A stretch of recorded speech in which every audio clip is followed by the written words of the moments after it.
다들 잘 보내셨죠? 우리 학생들도 많이 앉아 있습니다. 학생들은 세뱃돈 좀 받더라고요. 제가 보니까 많이 받은 것 같습니다.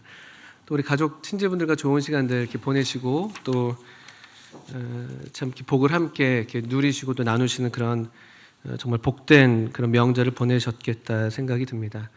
또 음식들도 많이들 준비하셔서 또 같이 나누시고 또 제가 알기로는 어머님들은 뭐 이렇게 어쨌든 음식 많이 차리셔서 자식들이 맛있게 먹으면 그걸로 참 이렇게 만족해하시고 기뻐하시는 것 같더라고요. 어쨌든 맛있는 그런 명절 음식도 드셨겠고 떡국도 잡수셨겠고 뭐 그렇습니다. 일일이 또 앞에 나와서 뵈니까 또 우리 교회 우리 어르신들이 많이 계신데 또 마땅히 또 인사들 다 드리고 해야 되는데 또 그렇게 하진 못해서 좀 죄송한 마음이 있고 또 서로 무난하시고 또 축복하시는 것 같아서 또 감사가 되고 그렇습니다.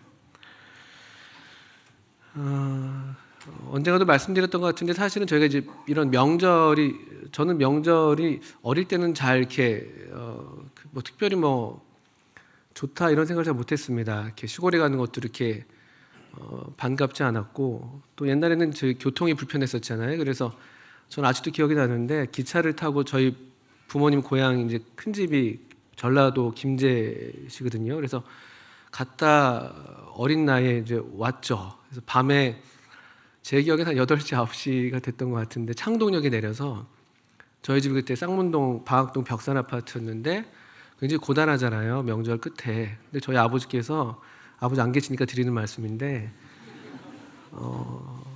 너무 힘들어가지고 빨리 좀 집에 가서 자고 싶은데 그 추운 겨울이었던 것 같은데 창동역에서 걸어가셨어요. 너무 힘들었어. 너무 피곤하고 막 죽겠는데 좀 택시 같은 거 타시면 참 좋겠는데 그걸 또 굳이 걸어가. 그때 또 교통이 이렇게 지금처럼 마을버스가 있고 그러지 않아가지고 그냥 뭐 택시나 아니면 그냥 걸어가는 수준이었겠습니다만 어쨌든 그게 너무 기억에 생생해요. 그래서 참 고단한 그런 명절. 또 시골 가면 어쨌든 좀 불편하고 뭔가 이렇게 화장실도 불편하고 잠자리도 불편하고 그런 이제 어릴 때 이제 그 정도. 그렇지만 또 이제 용돈 받고 뭐 놀고 또 친척들 만나서 형들이랑 놀고 이런 뭐 재미는 있었겠습니다만 좀 그런 명절이 뭐 꼭 필요한가 이런 생각도 많이 했었고요.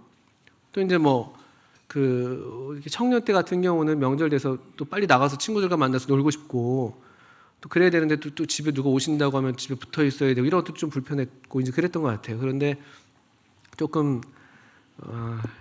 이렇게 말씀드려야 될지 모르겠지만 조금 나이가 드니까 제가 좀 사실 나이 먹었습니다. 제가 40대 중반이거든요. 근데 자꾸 이렇게 제가 어릴 때부터 교회에서 이렇게 그래서 자꾸 저를 이렇게 어여뻐하시고 이렇게 감사한데 제가 진짜 가끔 혼란을 겪어요. 나는 밖에 나가면 중년의 아저씨인데 그런 좀 느낌이 있는데 어쨌든 제가 좀 나이가 드니까 죄송합니다. 어쨌든 명절이 참 좋더라고요. 가족들이 함께 만난다는 게 이런 기회가 아니면 사실 만날 기회가 많지가 않잖아요. 참 명절이 소중하다. 또 참 이게 우리 선조라고 해야 될까? 가족을 중시했던 그런 참 우리 조상들의 지혜, 또 어떻게 보면 그 지혜도 사실 하나님께서 주신 것들이잖아요. 하나님도 이 이스라엘 백성들을 이렇게 불러내시면서 여러 날들을 주시면서 하나님 앞에 함께 모이도록 그런 사실 그 명령이면 명령이지만 사실은 축복이죠. 그게 하나의 복이죠, 복.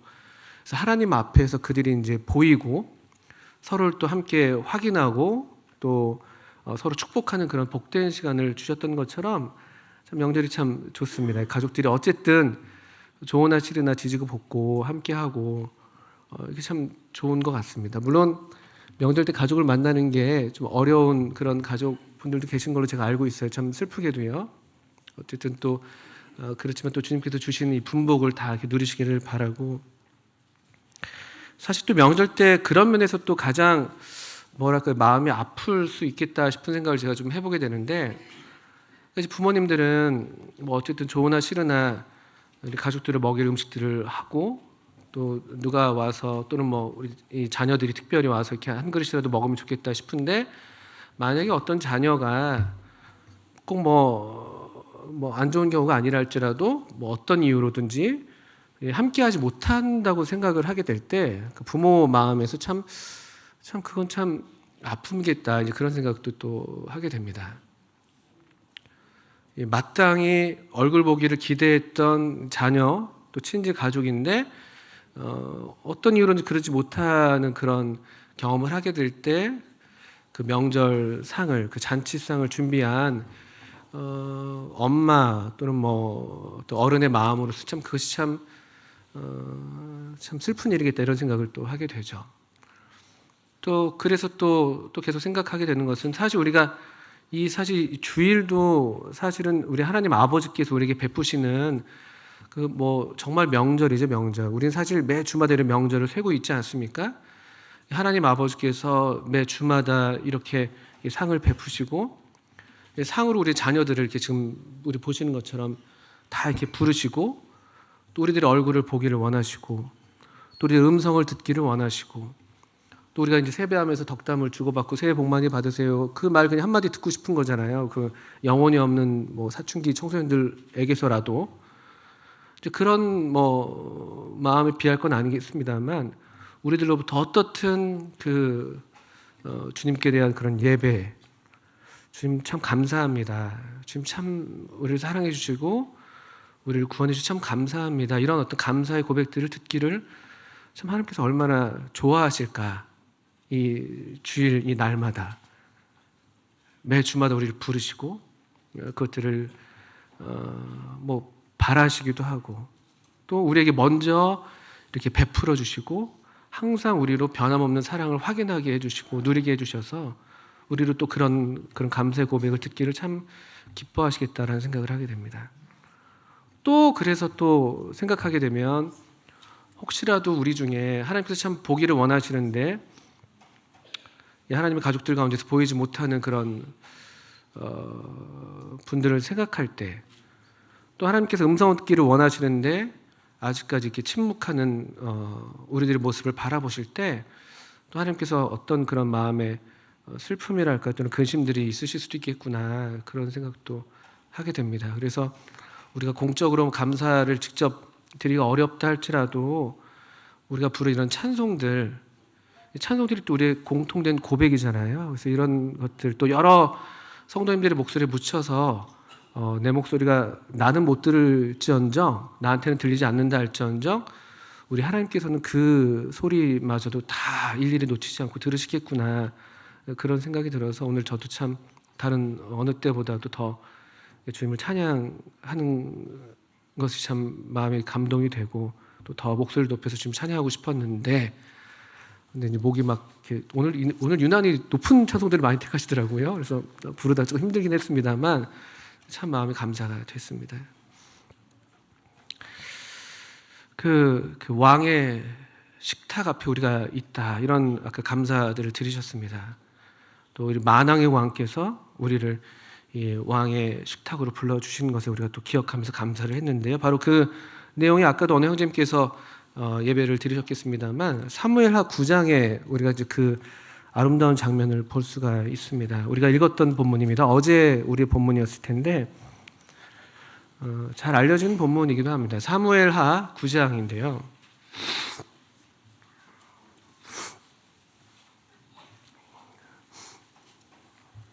우리가 이 왕께서 베푸신 그 식탁, 그 떡과 잔을 또 그분께서 이렇게 준비해 주시고 베풀어 주신 이런 잔치상을 이렇게 날마다, 이 주의 날마다 받게 되는데, 우리가 어떻게 이렇게 이 왕의 식탁에 둘러 앉아서 왕의 아들들이 되어서, 왕의 자녀들이 되어서 이렇게 먹고 마시는 그런 축복을 누릴 수 있는가?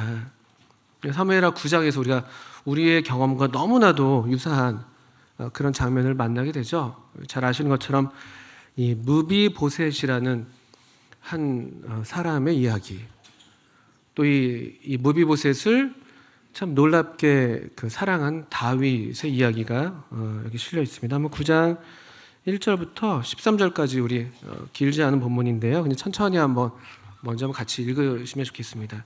제가 소리내서 읽고 또 우리 성도님들 같이 이렇게 눈으로 또 마음을 함께 읽어주셔도 되겠습니다. 다윗이 이르되, 사무엘하 9장 1절부터입니다. 사울의 집에 아직도 남은 사람이 있느냐? 내가 요나단으로 말미암아 그 사람에게 은총을 베풀리라 하니라. 종 한 사람이 있으니 그의 이름은 시바라. 그를 다윗의 앞으로 부르매 왕이 그에게 말하되 내가 시바냐 하니 이르되 당신의 종이니이다 하니라. 왕이 이르되 사울의 집에 아직도 남은 사람이 없느냐? 내가 그 사람에게 하나님의 은총을 베풀고자 하노라 하니 시바가 왕께 아뢰되 요나단의 아들 하나가 있는데 다리 저는 자니이다 하니라.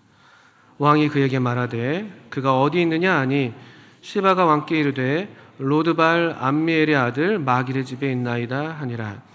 다윗 왕이 사람을 보내어 로드발 암미엘의 아들 마길의 집에서 그를 데려오니 사울의 손자 요나단의 아들 무비보셋이 다윗에게 나와 그 앞에 엎드려 절하매 다윗이 이르매 무비보셋이여 하니 그가 이르기를 보소서 당신의 종이니이다. 다윗이 그에게 이르되 무서워하지 말라. 내가 반드시 내 아버지 요나단으로 말미암아 너에게 은총을 베풀리라. 내가 내 할아버지 사울의 모든 밭을 다 너에게 도로 주겠고 또 너는 항상 내 상에서 떡을 먹을지니라 하니 그가 절하 이르되 이 종이 무엇이기에 왕께서 죽은 개 같은 날을 돌아보시나이까 아니라. 왕이 사울의 시종 시바를 불러 그에게 이르되 사울과 그의 온 집에 속한 것은 내가 다 너희 주인의 아들에게 주었노니 너와 내 아들들과 내 종들은 그를 위하여 땅을 갈고 거두어 내 주인의 아들에게 양식을 대주어 먹게 하라. 그러나 내 주인의 아들 무비보셋은 항상 내 상에서 떡을 먹으리라 하니라. 시바는 아들이 15명이요 종이 20명이라. 시바가 왕께 아뢰되 내 주 왕께서 모든 일을 종에게 명령하신 대로 종이 준행하겠나이다 하니라. 무비보셋은 왕자 중 하나처럼 왕의 상에서 먹으니라. 무비보셋에게 어린 아들 하나가 있으니 이름은 미가더라. 시바의 집에 사는 자마다 무비보셋의 종이 되니라. 무비보셋이 항상 왕의 상에서 먹으므로 예루살렘에 사니라. 그는 두 발을 다 절더라. 참 그냥 아름다운 장면입니다. 그냥 이 말씀을 읽는 것 자체가 우리한테 복이 되고 사실 우리의 경험입니다.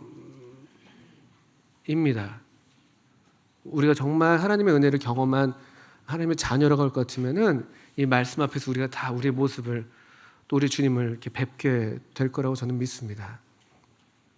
여기 무비보셋을 이렇게 사랑했던 이 다윗의 이야기가 나오고 있는데요. 사실 이 다윗이 무비보셋을 기억한 이 시기는 꽤 시간이 많이 지난 후입니다. 이미 벌써 사무엘하 1, 2장에서 사무엘상 31장에서 사울과 그 아들 요나단이 죽임을 당합니다. 그래서 벌써 사무엘하 9장까지 오는 이 여간에 꽤 많은 시간이 지난 것으로 여겨집니다. 왠가 하면은 무비보셋이 처음 등장하는 이 본문이 사무엘하 4장이 있습니다. 그 요나단과 그 사울이 죽임을 당했던 그 블레셋과의 전투에서 이 이스라엘이 패배했다는 소식을 듣고 급하게 이제 도망가는 장면이죠. 근데 그 유모가 이 그때 당시 무비보셋의 나이가 5살입니다. 사무엘하 4장 4절인데요. 사울의 아들 요나단에게 다리 저는 아들 하나가 있었으니 이름은 무비보셋이라. 전에 사울과 요나단이 죽은 소식이 이스라엘에서 올라올 때 그의 나이가 5살이었는데 그 유모가 안고 도망할 때 급히 도망하다가 아이가 떨어져 절게 되었다. 이렇게 되어 있죠. 그러니까 5살 때 무비보셋이 이 부모님 또 그러니까 아버지 또 할아버지 소식을 듣고 급하게 도망하는 장면이 기록되어 있죠. 그런데 불행히도 유모가 급하게 안고 가다 아이를 떨어뜨렸어요. 근데 좀 생각해 보면 사실 5살짜리 아이를 그냥 떨어뜨린다고 이렇게 불구가 되는 경우는 흔하진 않죠. 그래서 그냥 한번 생각해 볼 때 어쩌면 굉장히 어떤 험한 지역을 막 급하게 건너고 있었던 건 아닐까? 이런 생각도 한번 해보게 되고요. 또는 어떻게 참 불행히도 정말 또는 별것 아닌 그런 낙상일 수도 있는데 그만 불행히도 어떤 신경계에 그런 뭐랄까 이제 손상이 가서 이런 이렇게 다리를 저는 그런 장애를 안게 된 건 아닐까 이런 생각해 보게 됩니다. 근데 5살 때 이런 일이 있었고요. 지금 무비보셋의 나이는 얼마쯤 될 것 같습니까? 우리 사무엘에서 9장에서 약간 그 시간이 얼마나 흘렀는지 우리가 볼 수 있는 힌트를 얻게 되는데요. 사무엘하 9장 아까 우리 읽었던 12절인가요? 11절인가요? 무비보셋에게 누가 있다고 기록이 되고 있습니까? 9장 12절에 무비보셋도 지금 보니까 어린 아들 하나가 있어요. 미가라는 이름의 어린 아들. 그럼 몇 년 정도 시간이 지났을까요? 뭐 5살 때 이야기고 이제 아기를 어쨌든 낳을 정도니까 못해도 그래도 한 아무리 일찍 결혼했다 해도 그래도 한 15년은 되죠. 그래서 20살은 됐었을까 이런 생각도 하게 돼요. 한 20살쯤 된 청년 좀 더 늦게 결혼했더라면 좀 그 이상이 됐을 수도 있겠죠. 어떻든 시간이 지금 10년 이상의 시간이 지난 거예요. 무비보셋이 그 도망갔던 그 순간으로부터. 그리고 다윗이 그 뒤로는 이제 점점 하나님께서 함께 하시고 이기게 하셔서 승승장구하면서 마침내 온 이스라엘과 유다의 왕이 되죠. 그게 이제 우리 사무엘하 8장에서 있었던 내용이고요. 그래서 밖으로 전쟁에서 승리하고 안으로는 정의와 공의를 행하면서 나라가 든든히 이제 한 서는 그런 시기였습니다. 그럼 보통 한번 생각해 보세요. 15년, 적어도 10년, 15년 또는 사실 요나단과의 언약은 훨씬 더 그 이전의 일이죠. 사무엘상 20장인가요? 거기에 이제 기록이 되어 있는데요. 한 20년쯤 전 되는 그 언약이 있었다고 한번 우리가 시간적으로 생각해 본다면요. 여러분 그 약속들을 잘 지키십니까? 아니라고 누가 그냥 바로 대답하셨어요. 그러시면 안 되는데, 예. 저도 이렇게 약속을 이렇게 많이 못 지켰던 사람입니다. 지금도 이렇게 잘 지키지 못할 때가 많은데, 우리 이제 약속을 이렇게 보통 지켜야 정상인데 잘 지키지 못할 때가 많죠. 그리고 보통 우리 왜 잘 지키지 못하는가 보면요, 자기 일이 바쁠 때 잘 못 지켜요. 또는 이제 처음에 그 약속했던 사람과의 어떤 그런 우정 관계가 전과 같지 않게 된다든지, 또는 내가 이렇게 그 사람이 필요하지 않게 된다든지 여러 가지 이제 어떤 변화가 생겨서 약속을 잘 못 지키게 될 텐데, 한번 생각해 보십시오. 다윗이 한 15년, 20년, 그리고 지금 다윗은 뭐 하나 아쉬울 게 없는 일국의 대왕입니다. 대왕. 태평 천하. 하나 아쉬울 게 없는 사람이에요. 그런 중에 이게 참 놀라운, 우리 다윗이 우리 주님을 참 많이 닮아 있는데 그런 모습 하나 보게 되는데, 참 얼마나 이게 고마운 일인지. 약속을 지킨다. 우리는 우리의 어떤 그런 필요를 따라서 또 편리, 뭐 유불리에 따라서 약속을 지키기도 하고 안 지키기도 하잖아요. 우리가 지금 그런 참 신실하지 못한 사람들인데, 이 다윗 왕은 지금 그 오래전 약속을 누구도 그걸 상기시키지도 않고, 아무도 사실 그 약속을 몰라요. 사실은요. 이건 왜냐하면 다윗과 요나단 단 둘만 한 약속이잖아요. 이거 무슨 뭐 국가 간에 무슨 뭐 계약을 한 것도 아니에요. 아무도 모르는 약속이에요. 누구도 기억하지 않아도 되는 약속이고, 사실은 기억하지 않았으면 좋을 약속일지도 몰라요. 어쩌면 무비보셋한테는. 왜냐하면 무비보셋은 지금 그 뭡니까, 패망한 왕가의 후손이잖아요.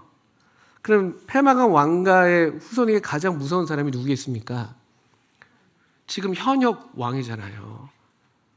어쩌면 무비보셋은 이런 언약이 있는지도 몰랐을 것이고 그냥 이대로 가도 좋을 상황이죠. 사실은요. 어떻게 보면요. 무비보셋 입장에서 생각해 보면 얼마나 그가 두려움 가운데 살았겠어요. 그 5년, 5살 이후로.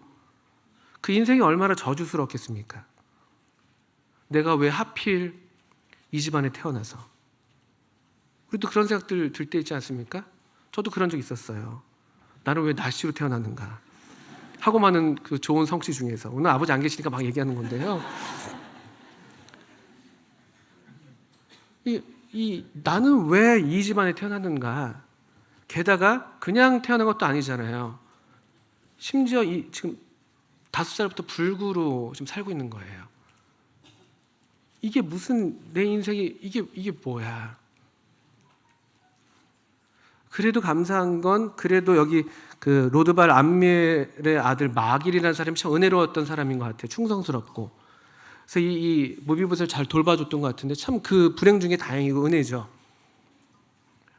또 얼마나 그 인생이 저주스럽겠어요. 그가 그런 마음으로만 품고 살았더라면 얼마나 죽고 싶었겠어요. 얼마나 자기 이름이 사실은 불리기를 원하지 않았겠어요. 저는 생각해봐요. 어쩌면 이름을 바꿔서 살진 않았을까?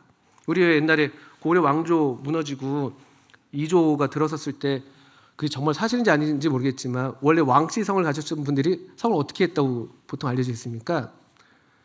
우리 중에 그 성씨를 갖고 계신 분이 안 계신 것 같아요. 옥씨가 그러니까 그 전에도 있었는지 모르겠는데 어쨌든 그런 얘기도 있잖아요. 원래 왕씨였는데 왕씨면 안 되잖아요. 잡히면 그냥 바로 그냥 그 뭐 삼족을 멸하게 되는 상황이 되니까. 그것도 점 하나 찍어서 뭐 옥시로 바꿨다는 얘기도 있고, 또는 밭전자 쓰시는 전가 같은 경우도 뭐 왕자 옆에다가 이렇게 짝대기 2개 그어가지고 어쨌든 새로 뭐 이런 뭐 믿거나 말거나 얘기들이 있습니다만 그런 상황이잖아요. 근데 별안간 15년 지났는데 갑자기 다윗이 전국에 수색령을 내리는 거예요. 사울의 후손을 찾아라. 그리고 놀랍게도 이 시바라는 이 사람, 이 시바라는 종이 이제 사울 왕가의 종이었는데 이 사람은 전형적인 기회주의자였던 것 같아요. 왕가가 자기가 섬겼던 왕가가 몰락했는데도 지금 엄청난 부를 누리고 있잖아요. 이 종이 지금 몇 명이에요? 종이 20명이고 아들이 15명이래요. 그러니까 아주 그냥 우리 그런 사람들 있었잖아요. 그 나라가 계속 바뀌는데도 계속 승승장구하는 그런 종류의 사람이었던 것 같은데 어쨌든 시바가 놀랍게도 그 왕의 명령을 듣고 이 요나단의 아들 무비보셋이 있다고 이제 얘기하죠. 이 이유를 잘 모르겠어요. 사실 뒤에 보니까 이때 이 사울 왕가에 이 무비보셋만 있었던 건 아니에요. 그 또 다른 사울의 아들들도 살아 있었고 그렇거든요.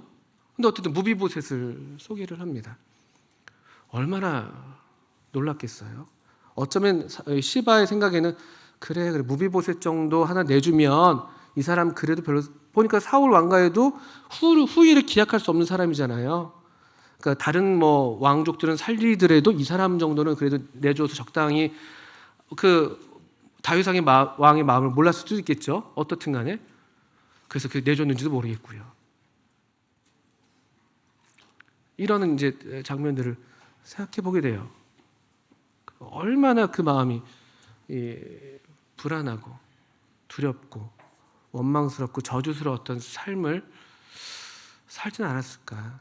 그러기를 않기를 바라는데요. 그런 중에 자기를 찾는다는 이 얘기를 듣고 왕 앞에 불림받아서 나아갔을 때 그의 마음이 얼마나 두려웠을까. 근데 그때 왕이 다윗이 무비보셋을 만나서 처음 하는 얘기가 뭔지 아십니까? 9장 6절에 나오죠. 마침내 어쨌든 무비보셋이 왕 앞에 나오게 됩니다. 다윗이 9장 6절에 놀랍게도 그가 그토록 제 생각입니다만 불려지기 원치 않았던 자신의 이름 무비보셋이여 이렇게 왕이 부릅니다. 몰라요. 저는 제 생각에는 그가 그 어린 시절을 흉악한 시절을 보내면서 자기 이름이 불릴 때마다 얼마나 흠칫흠칫 놀랐을까. 자기의 과거가 뭐 이미 알려져 있는 사실이겠지만 이 왕이 자기 이름을 불러요. 그런데 참 놀랍게도 이름 다음에 이 왕이 무비보셋에게 하는 말씀이 무엇입니까? 9장 7절에 다윗이 그에게 이르되 뭐라고 되어 있죠? 무서워하지 말라. 저는 이 말씀이 참 좋습니다.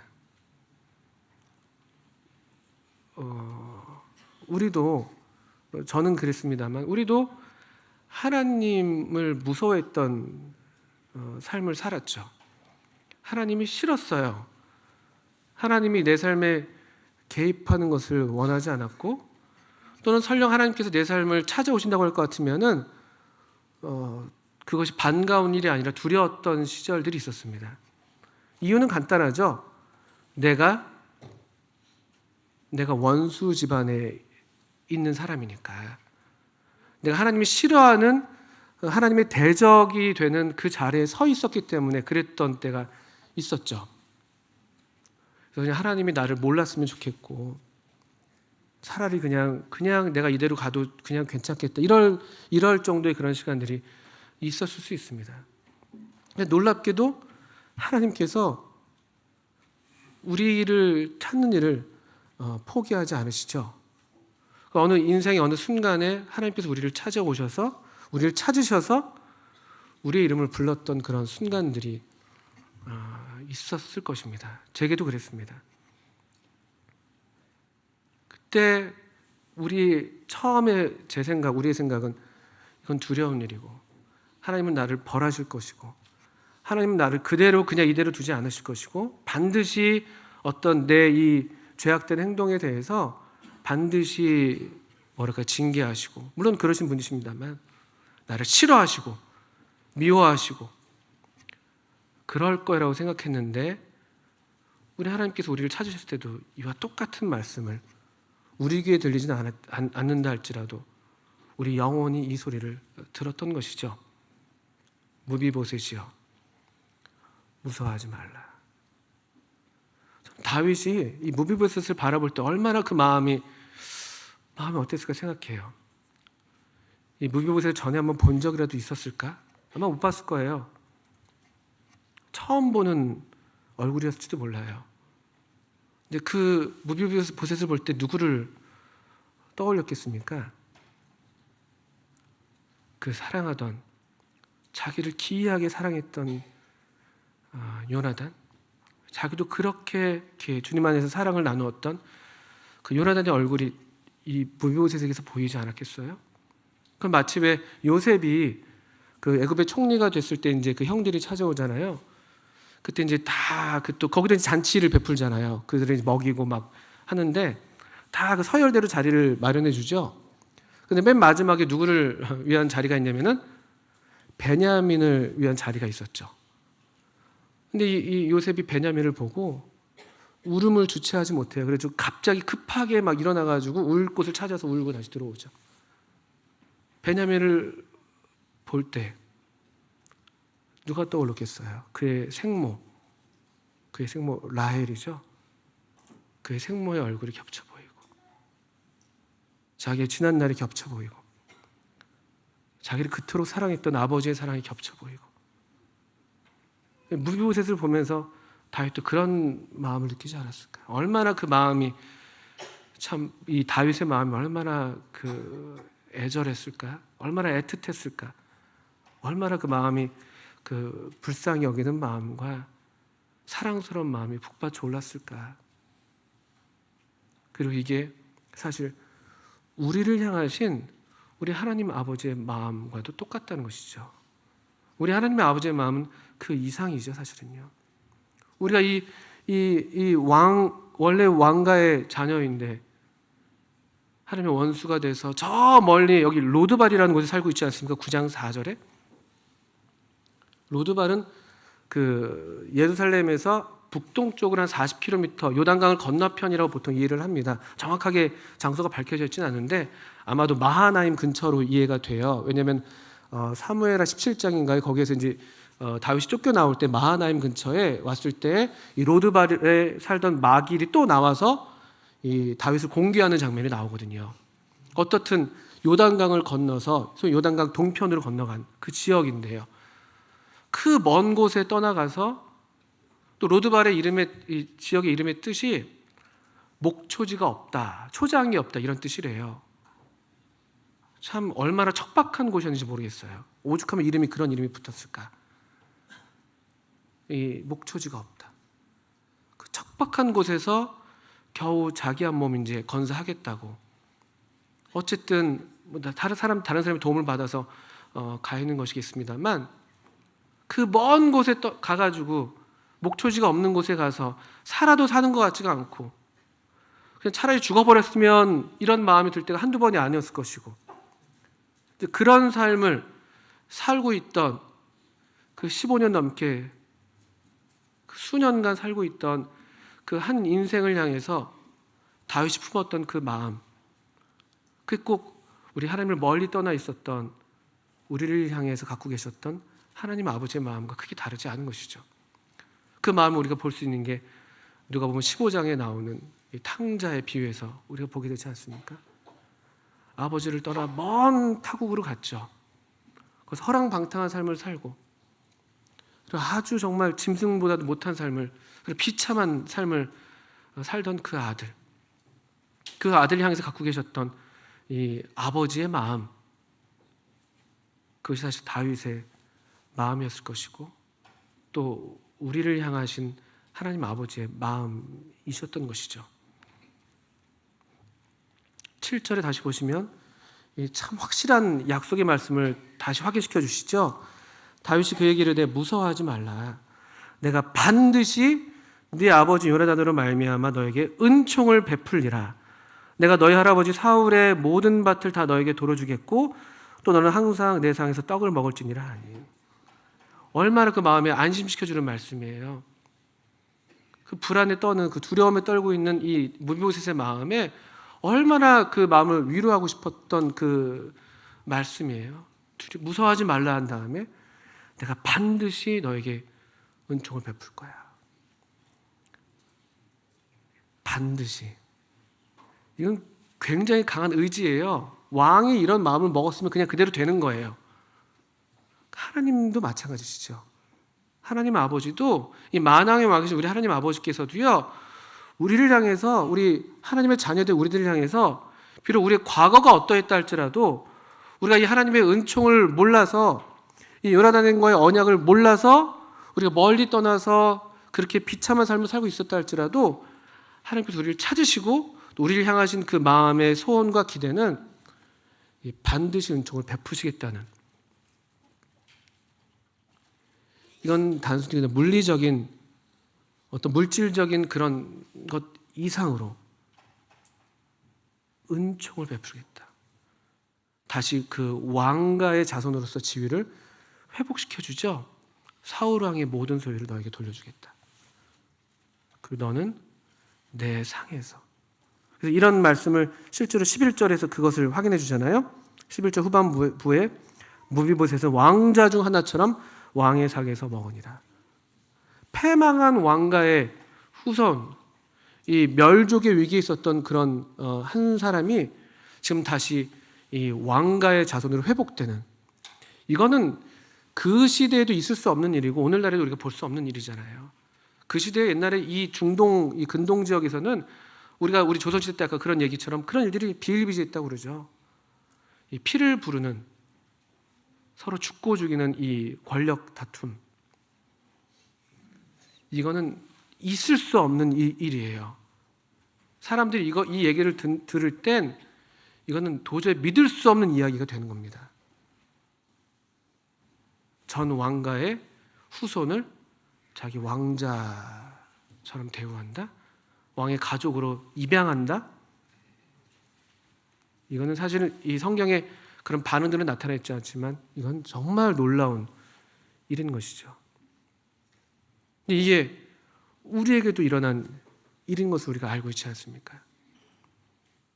성경은 이 사무엘하 9장의 말씀과 너무나 이 9장 말씀을 보여주는 말씀이 기록되어 있는데, 우리 에베소서 2장을 한번 보실까요? 에베소서 2장은 참 우리 사무엘하 9장의 모양과 참 흡사합니다. 에베소서 2장 3절부터만 보겠습니다. 1, 2절도 이 무비보셋 같았던 우리들의 모습을 잘 보여주는 말씀인데요. 3절부터 보시면, 전에는 우리도 다 그 가운데서 우리 육체의 욕심을 따라 지내며 육체와 마음이 원하는 것을 하여 다른 이들과 같이 본질상 진노의 자녀이었더니, 본질상 진노의 자녀였다는 것이죠.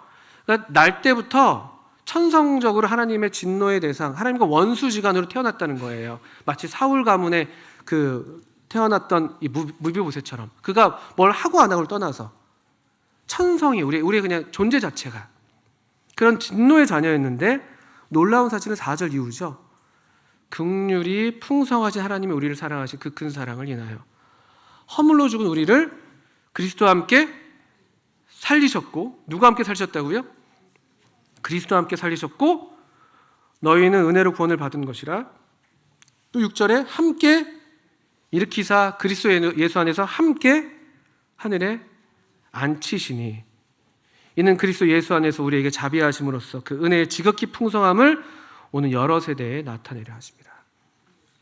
여기 그리스도 안에서 우리를 그리스도 함께 살리시고 함께 일으키셔서 그리스도 예수 안에서 함께 하늘에 앉히셨다는 이 말씀이 사실 무비보셋의 생애를 통해서 보여지는 것이죠.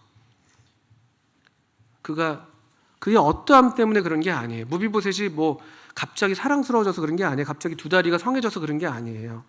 여전히 그는 두 다리가 절었던, 그래서 9장 13절 다시 한번 확인해 주잖아요. 그가 회복됐다 할지라도 여전히 절름발이에요.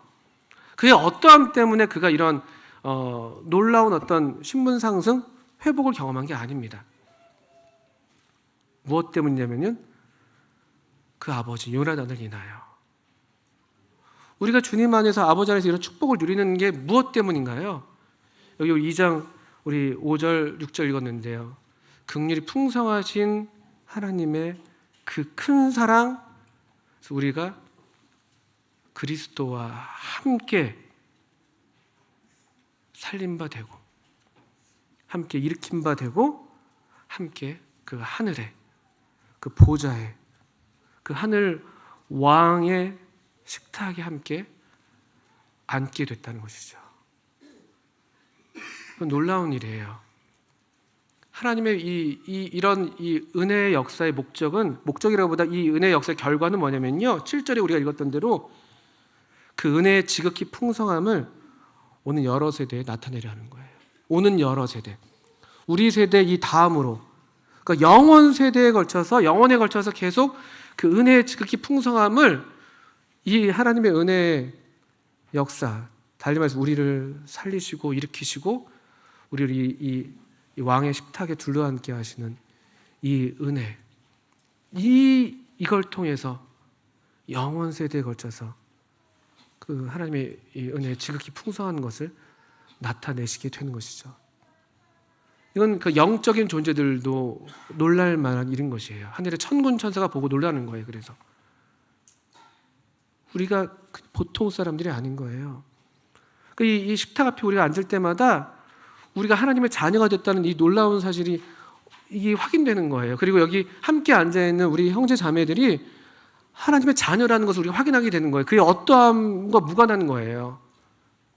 그 많이 배우고 못 배우고, 건강하든 건강하지 않든, 뭐 부하든 부하지 않든, 말이 뭐 유창하든 어눌하든 하나님의 자녀로 우리가 앉아있는 것을 확인하게 되는 거예요.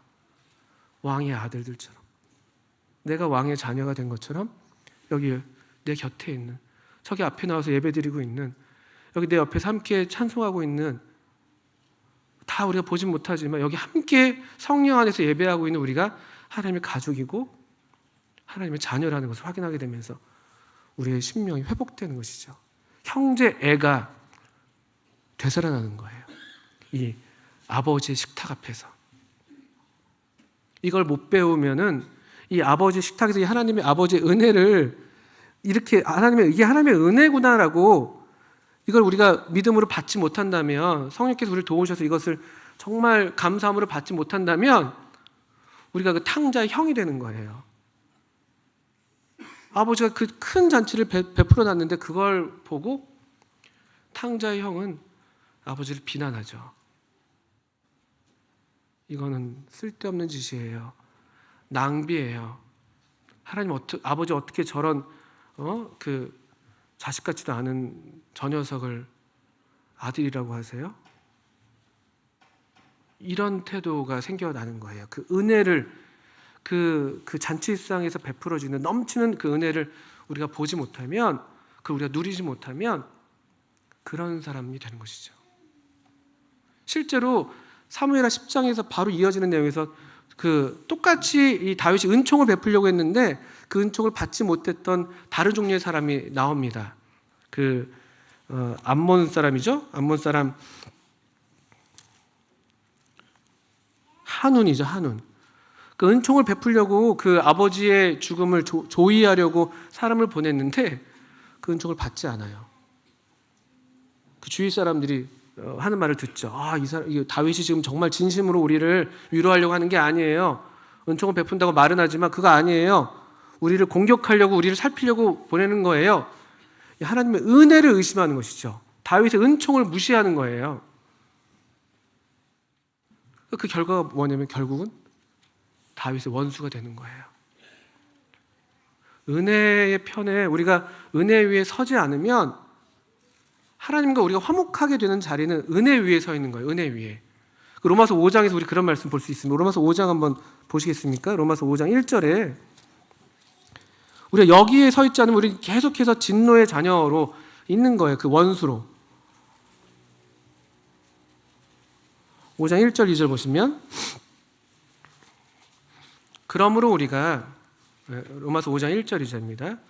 그러므로 우리가 믿음으로 의롭다 하심을 받았으니 우리 주 예수 그리스도로 말미암아 하나님과 화평을 누리자. 또는 화평을 누리고 이렇게도 되어 있는데요. 우리가 하나님과 화평을 누릴 수 있는 이유가 뭐냐면 믿음으로 의롭다 하심을 받았기 때문이라는 거예요. 우리 어떤 잘해서 내가 좀 어제보다 나아져서 내가 좀 어제보다 좀 잘나져서 우리가 화평을 누리는 게 아닙니다. 그 앞에 4장에서 아브라함의 믿음 또 이 다윗의 은혜, 다윗이 입었던 이 은혜를 얘기하는 이유가 거기에 있습니다. 우리가 하나님과 화평을 누릴 수 있는 유일한 이유는 우리가 믿음으로 의롭다 하심을 받았기 때문이고요. 그걸 이어서 2절에 이렇게 말하고 있죠. 또한 그로 말미암아 우리가 믿음으로 서 있는 이 은혜에 들어감을 얻었으며, 믿음으로 서 있는 이 은혜에 들어감, 은혜를 받는, 은혜에 들어가는 어떤 수단이랄까요? 믿음이에요. 믿음. 하나님 아버지가 나를 사랑하신다. 내가 비록 이러할지라도 내가 하나님의 자녀야. 성령께서 우리에게 말씀해 주시는, 우리 영혼과 더불어 증언하시는 그 증언의 말씀에 우리 믿음을 두는 것. 믿음이에요. 믿음으로 서 있는 이 은혜에 들어감을 얻었으며 하나님의 영광을 바라고 즐거워한다. 이 믿음입니다. 암몬 사람 한우는 이 믿음이 없었던 거예요. 무비보셋은 어땠을까요? 만약 무비보셋이 왕이 다윗이 만약에 이렇게 은혜를 베풀려고 하는데 은총을 베풀겠다고 3번이나 얘기해요. 근데 만약에 이 무비보셋이 이 믿음이 없었더라면 어떻게 되겠습니까? 그 왕의 상에서 먹는 게 즐거움이었을까요? 그것만큼 무서운 게 없죠. 믿지 못했다면.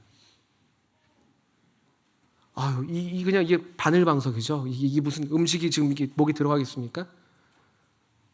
근데 우리가 이 무비보셋의 반응을 보건대 후에 또 다윗이 쫓겼다가 돌아올 때 무비보셋이 다윗을 맞으면서 했던 그런 장면을 볼 때 무비보셋은 확실하게 이 왕의 은혜를 확신하고 있었던 것 같아요. 그 기회잖아요. 다윗 왕이 쫓겨났잖아요. 그럼 시바가 그걸로 이제 또 중상 모략을 했는데, 무비보셋에서 안 왔는데 왜냐 보니까 이제 비로소 다시 하나님께서 이 나라를 우리 아버지 우리 사울 가문에게 돌린다고 이렇게 이제 고소를 하죠. 없는 말을 지어내서 이 무비보셋에서 다윗에게 지금 뭐라고 그러죠? 이거를 중상 모략하죠. 근데 그렇지 않잖아요. 실제 무비보셋은 그렇지 않습니다. 오직 그 왕에 대한 염려. 그냥 왕이 돌아오셨으니까 전 그걸로 좋게 해요. 시바에게 땅을 다 가지라고 해도 전 상관없어요. 하나님의 은혜, 이 왕의 은혜를 전적으로 믿는 그 믿음으로 여기 로마서 5장에서 얘기한 것처럼 화평을 누리고 하나님의 영광을 바라고 즐거워하는 삶을 살았다고 저는 보여줍니다.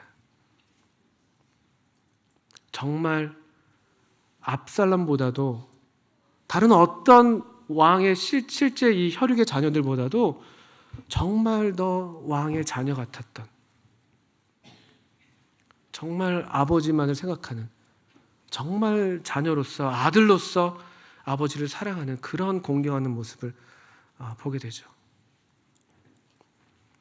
저는 오늘날 그 많은 경우에 저 자신을 볼 때 실제적인 말씀을 한 가지 드리고 마치려고 하는데, 우리가 이런 하나님의 은혜를 다 안다고 생각은 해요. 다 우리가 하나님의 은혜로 구원받았지 다 얘기는 해요. 근데 요점은 뭔가 보니까 다윗이 이 하나님의 은총을 베풀 때에 은총의 가장 중요한 내용 중에 하나가 뭐냐면은 그가 왕의 식탁에 앉게 하는 거였어요. 근데 우리는 제가 저를 쭉 봐왔을 때 우리도 하나님의 은총으로 하나님의 은혜로 이렇게 놀랍게 거듭나고 하나님의 자녀가 됐다고 말은 하는데 실제로 그렇죠. 우리가 물론. 그런데 언젠가부터 우리가 왕의 식탁에 하나님의 은총의 이 왕의 은총의 핵심은 그것이잖아요. 그걸 무려 3번, 4번을 말씀하세요. 은총을 베풀겠다는 얘기는 3번 하시고 3번 하고 실제로 무비보셋이 왕의 식탁에서 함께 앉아서 먹었다는 얘기가 4번 나옵니다. 이 본문의 강조점이 거기에 있는 것 같아요. 하나님의 은총, 그게 왕의 식탁이죠. 근데 우리가 구원받았다고 하는데 언젠가부터 이 은혜가 대수롭지 않게 되는 이유가 뭔가 보면 왕의 식탁에 언젠가부터 잘 앉지를 않는 것이죠. 왕은 항상 식탁을 베푸시는데, 항상 우리로 와서 같이 더불어 먹자고 초청하시는데 우리가 언젠가부터 잘 가지 않는 거예요. 여기 항상이라는 이 단어가 여기 9장에 사용됐는데 다른 번역으로는 정기적으로 이런 말씀으로도 번역할 수가 있거든요. 그러니까 정기적으로 이 왕과 만나서 함께 더불어서 먹고 마시고 누리는 그런 친교, 하나님과의 친교를 점점 상실하는 거예요. 그 이유는 다 있죠. 바빠요. 할 일이 많아요. 피곤해요. 물론 우리 피곤한 사회 속에 살고 있죠. 그분과 친교를 나눈다는 게 뭔가 부담스러운 그런 느낌을 받을 때가 많죠. 바빠요. 압살롬, 그가 비록 그 암논을 죽이고 돌아왔을 때 그가 결국 왕에게 반역했던 이유가 뭐냐면요. 그건 이제 물론 압살롬만의 잘못은 아닐 수 있겠습니다만 다윗과 함께 앉질 않았습니다. 얼굴을 보지 않았어요. 다윗과 얼굴을. 여기 사무엘하 우리 그 제가 찾아보면요. 그 돌아온 압살롬이 14장 24절이군요. 왕이 이르되 그를 그의 집으로 물러가게 하여 내 얼굴을 볼 수 없게 하라 하매 압살롬이 자기 집으로 돌아가고 왕의 얼굴을 보지 못하니라. 이건 물론 이 다윗 왕의 어떤 좀 지나친 어떤 뭐 징계라고 할까요? 그럴 수 있겠습니다만 문제는 이것이에요. 압살롬은 결국 자기 집에서만 살았어요. 그리고 근데 왕의 얼굴을 보지 못했습니다. 그 결과가 뭐예요? 그가 왕위를 찬탈하는 시도를 하는 것이죠. 반역자의 자리에 서게 되는 것이죠. 이건 두려운 일입니다. 이 무비보셋이 왕의 식탁에 앉고 또 예루살렘에서 거하면서 그 로드바를 떠나서 예루살렘에 거주하면서 왕의 식탁에 앉았다는 게 대단히 중요합니다. 여러분 신약 성경에서도 어떤 왕이 임금이 아들이 혼인잔치를 베풀고 청하였던 사람들을 오게 하잖아요. 또는 누가복음 14장 같은 경우는 하나님 나라에서 떡을 먹는 자가 복이 있다. 어떤 사람이 그렇게 얘기를 하니까 주님께서 그걸 받아서 어떤 큰 잔치를 베푼 어떤 귀인의 비유를 듭니다. 또 역시 초청받은 사람들이 있죠. 근데 초청했는데 사람들이 어떻게 했는지 아십니까? 다 거절했어요. 이유는 나는 좀 밭을 샀어. 나 좀 소 5결이를 좀 샀는데 돌봐야 되는데 나 장가 갔는데 바쁜 거예요. 바쁜 거예요. 바쁜 거 자체는 사실 문제는 아니에요. 바쁠 수 있죠. 주님도 분주하셨으니까. 그런데 주님과 친교하지 못하는 게 문제입니다. 왕의 식탁에 앉지 못하면 그건 커다란 불행인 거예요. 우리 하나님 은혜에 서 있지 못하게 되는 거니까. 하나님과 화평을 누리지 못하게 되고 하나님의 영광을 바라고 즐거워하는 그 즐거움들을 상실하게 됩니다. 영적인 생기를 잃어버리는 거예요. 교회는 오는데 구원받았다고 하는데 우리 한번 잘 생각해 보십시오. 언젠가부터 내 삶에 영적인 활력, 영적인 생기가 좀 사라졌다. 저도 이제 그런 생각을 하게 되는 것이거든요. 한때는 내가 정말 파릇파릇했던 때가 있는데 언젠가부터 그냥 항상 그냥 고단하고 그냥 주님도 그냥 교회 그냥 가고. 그럼 잘 생각해 보세요. 하나님의 은혜의 영광을 바라고 즐거워하기보다는 그냥 즐거움은 온데간데 없고 그냥 고단하고 피곤하고 빨리 교회 끝나고 지금 쟤는 또 이렇게 말씀을 길게 하냐 오늘 밥도 안 준다는데 빨리 끝나고 집에 가야 되는데 오늘 또 명절 끝났는데 피곤한 물론 피곤하시죠. 죄송합니다. 근데 그런 우리 어떤 영적인 생명력, 생기를 잃었다면 이유가 뭔가 간단합니다. 이 생명의 주인 되시는 우리 영혼의 감독 되시고 생명의 근원 되시는 우리 하나님께서 주시는 생명의 양식을 먹지 못하니까. 뭐 다른 건 많이 먹는 것 같은데 정작 이 생명의 양식을 먹지 못하니까. 내가 생명의 떡이라고 주님이 말씀하셨잖아요. 주님이에요, 주님. 주님을 만나고 주님과 함께 먹고 마시고 교제하고 사귀고, 그때 우리 영혼이 정말 회복이 일어나죠. 생기가 회복되고 새로워지는 것이죠. 그래서 저는 저뿐만 아니라 우리 모든 성도님들이 이 왕의 식탁, 이 하나님의 은혜를 힘입어서 이 우리 그 귀하신 아드님을 인해서 우리에게 베푸시는 그 은총을 믿음으로 받으시면서 이 왕의 식탁에 계속해서 나아가시는 그 즐거움을 절대로 빼앗기지 마시기를 부탁을 드립니다. 저 역시 마찬가지고요. 그래야지만이 삽니다. 그것밖에 우리의 살 길이 없습니다. 제가 이 말씀을 드리고 마칠게요. 우리 청년 자매 중에 한 명이 간증을 했어요. 여름에 이제 바쁜 일상 중에 휴가를 얻었어요. 그래서 그 친구가 있는 해외에 가서 해외 여행을 이제 휴가를 보냈답니다. 그러니까 해외 가니까 이제 갈 곳이 많잖아요. 뭐 여기도 가야 되고 저기도 가야 되고 너무 즐거웠대요. 재밌고 좋았대요. 그런데 이제 휴가를 마치고 그래서 여행을 마치고 돌아왔대요.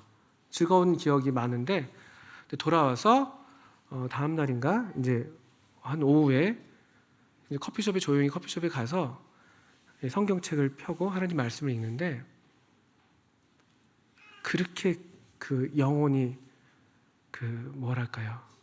쉼을 누리게 되는지, 그 여행도 물론 좋은 건데 정말 참된 어떤 안식, 참된 회복, 내 영혼이 살아나는 게 여기에 있구나, 이런 가정을 한 청년 자매가 하더라고요. 놀랍죠? 그렇지 않습니까? 우리 명절 연휴 보내시는데 피곤하시죠? 저도 피곤합니다. 뭐 피곤한 건 괜찮습니다. 우리 뭐 그냥 피곤한 삶을 사는 거니까요. 그런데 그런 중에 계속 우리 한적한 곳에서 주님의 발 아래 이 왕의 식탁으로 나아가서 그분의 말씀을 듣고 그분께서 베푸신 이 음식을 부지런히 먹으면 또 살 힘이 생기고 또 살리는 힘이 생기고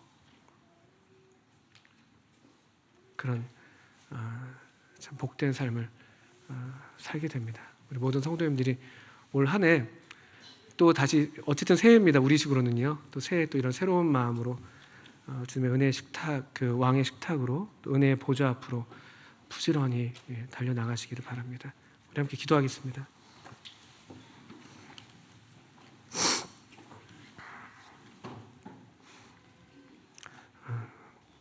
하나님 아버지, 참 변함없는 참 영원한 언약으로 참 잊지 않으시는 그 영원한 언약으로 우리를 사랑하시고 참 기뻐하시고 원하시는 것을 인해서 감사합니다.